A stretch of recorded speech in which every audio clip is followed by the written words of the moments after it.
Welcome back to another pickups video. And as I've been doing recently with pickup videos, I tend to ask questions, and the reason I do that is to kind of gauge responses from different viewers of the channel and other collectors and kind of see how they collect and how they play games.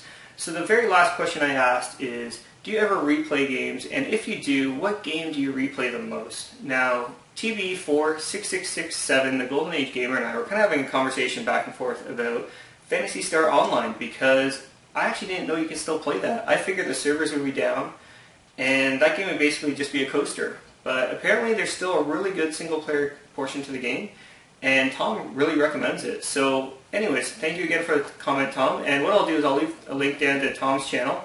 Please, I highly encourage you to check out his channel. I've been subbed to Tom for years, and he's a very nice guy and excellent channel. So again, link will be down below. So the question for this video is, do you ever purchase the same game but on multiple systems? Now, a perfect example of this is last video I picked up Ultimate Spider-Man on the original Xbox, but I had already owned Ultimate Spider-Man on the PS2. Now, obviously people are going to say Xbox is going to be superior, but some people prefer PS2 over Xbox. So is there a point of having both? No, let me know. I know there's certain situations like The Legend of Zelda Ocarina of Time where it has a home console release, but it also has a 3DS release. So I can definitely see someone wanting to purchase a console release and a handheld release. I do it all the time, but again, is there a point of having kind of two on different home consoles? So getting into the actual pickups portion of the video, I was down in the US a little while ago, and I really wasn't finding too much at the thrift stores. And like I said, I don't have internet connection when I'm down there, so it's really hard to look something up and see if it's worth picking up. But I came across these three things here. They are Guitar Hero dongles, and if you've seen my videos recently, I pick up these Rock Band dongles, and what I do is I get them really cheap, and then I sell them on eBay for about 25 bucks, and I was really hoping these kind of sold for around the same price. These go for about 10 to 15 a piece, but like I said, I got these from a DAV thrift store. They were $2 a piece, so I should make a little bit of money back. Next up is a DVD, and I actually don't show DVDs very often, and the reason being is that I don't buy DVDs or really Blu-rays too much anymore. I have Netflix and Show Me here in Canada, so there's really no need. But a friend of mine and I went out a week or two ago, and we went to a Goodwill, and he saw this sitting there, and he said, "Oh, do you have this?" I said, "No." And he said, "Oh, you should pick it up." And I said, I don't know. If it's cheap enough, I'll pick up. If it's not, then forget it. It's Final Fantasy VII Advent Children. And when we saw this, he took this up to the cashier, and like I said, if it was $3 or less, I'd pick it up. He asked the cashier said it was $6. I said, okay, great. I'm just going to leave it behind. That's it, done. He has this knack of talking people down in price. I don't know how he does it. All the time he's able to do this. He got her down to $3. I don't know how, but he did. And once he got it down to $3, I said, okay, I'll pick it up. So the main reason he wanted me to pick this up is because he apparently watched this and he didn't understand the storyline. So he wants me to watch it so I can explain it to him. The only problem is I haven't played Final Fantasy VII, so I don't know any of the characters or anything. So I don't know if I'll understand the storyline, but I'll give it a try. What I'll probably do is just watch it and then probably redonate to Goodwill. Next up, as I mentioned in my last video, the source is basically giving away games now. Maybe 2, 3, sometimes 4 times a year they do these insane clearance deals. And like I said, they might as well give this stuff away because it's so cheap. I went to the source in Sarnia, and they didn't have any other clearance tags on there. So it's really hard to figure out what was on sale and what wasn't. So basically what I did is I knew a lot of the Vita games were on sale. And I basically asked the guy, grab all your Vita games, scan them all, I want to know the price. So he did so, and then as he was calling them out, I'd make a stack of, yes, I'm taking this, no, I'm not.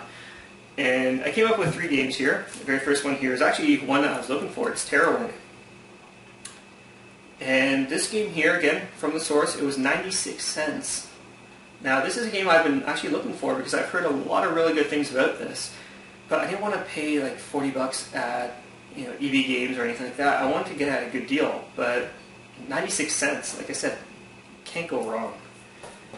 Next up is Little Deviants, and this again was 96 cents. I had played a demo for this. It was okay. I was kind of iffy about it, but you know, it's obviously this is the game that was built for the Vita, and to kind of showcase all the different features that the Vita had. And you know, for 96 cents, might as well pick it up and keep it. Last but not least is Little Big Planet for the PlayStation Vita, and I already own this game actually. This was 96 cents as well, and pretty much anything for under a buck I was picking up. This year, obviously I'm picking this up to kind of resell or maybe trade or something like that, and kind of recoup some cash. This is actually my favorite Little Big Planet game. This was such an awesome game, and it's overlooked quite frequently. Next up, a game I actually already have as well, Puppeteer, which is another game that I haven't played it yet. I do own it already, but I haven't played it. So this again was 96 cents, and again I'm not passing up a game for 96 cents. Now, this is a game I am keeping because I really liked it. It was Metal Gear Solid 5 Ground Zero. I have a couple months ago, PlayStation Plus was giving this game away for free, digital download version. And we spoke about this before, where what do you prefer between physical media and digital media? And obviously I prefer physical over digital, and I wanted to get a physical copy of this game, but I didn't want to drop 40 bucks on it, or 20 bucks, but is what it goes for now. This was 10 bucks, and I figured with Puppeteer and Little Big Planet I can recoup my cash on everything. But this game here, a lot of people hate because they think it's a glorified demo. Now, I played through this game. I played the main story, I played all the side missions, absolutely loved it. So I don't know why people hate on this game, but it's a lot of fun. I've unlocked everything. I absolutely love this game. Next up, I went to Best Buy, and I was kind of just browsing their games, and I saw Assassin's Creed Unity and Assassin's Creed Rogue on sale for 10 bucks a piece. I usually pick up Assassin's Creed games usually right when they come out. I get the collector's edition. That's why you always see, like, in my old videos, anyways, you'd see like the statues behind me. I'd get the collector's editions. But I kind of passed on this one because these two actually, because the reviews were not favorable. So from what I hear, Rogue has a really good storyline, but the world's empty and I guess it gets boring. While Unity has the opposite thing, where the storyline sucks, and but there's a lot of things to do in it. So I wanted to pick them up and just kind of play through it anyways. It was at a kind of a price point that I was comfortable at. So getting into some eBay purchases I made recently, as a lot of you know, I'm a big fan of big box PC games. And back when I was, really collecting PC games, it was a time when the big box PC games were around. And between I was kind of really collecting between 95 and like early 2000s. And space becomes an issue when you have big box PC games. So what I ended up doing, and it's probably one of my biggest regrets as far as getting rid of stuff, is I got rid of all the big box PC games. And I kind of wanted to, I had a little bit of money saved up in my PayPal account. I wanted to basically spend some of that money and get some of these boxes back. And as a lot of you know, it's a lot cheaper just to buy the game again and actually just buy the box. So that's what I did. Very first game here, it's all from the same series, is Mech Warrior 4 Mercenaries. Now this is actually my favorite Mech Warrior game, and I really wish Microsoft would release more single-player Mech Warrior games. I skipped the Mech Warrior Online one because I'm not a fan of online-only games.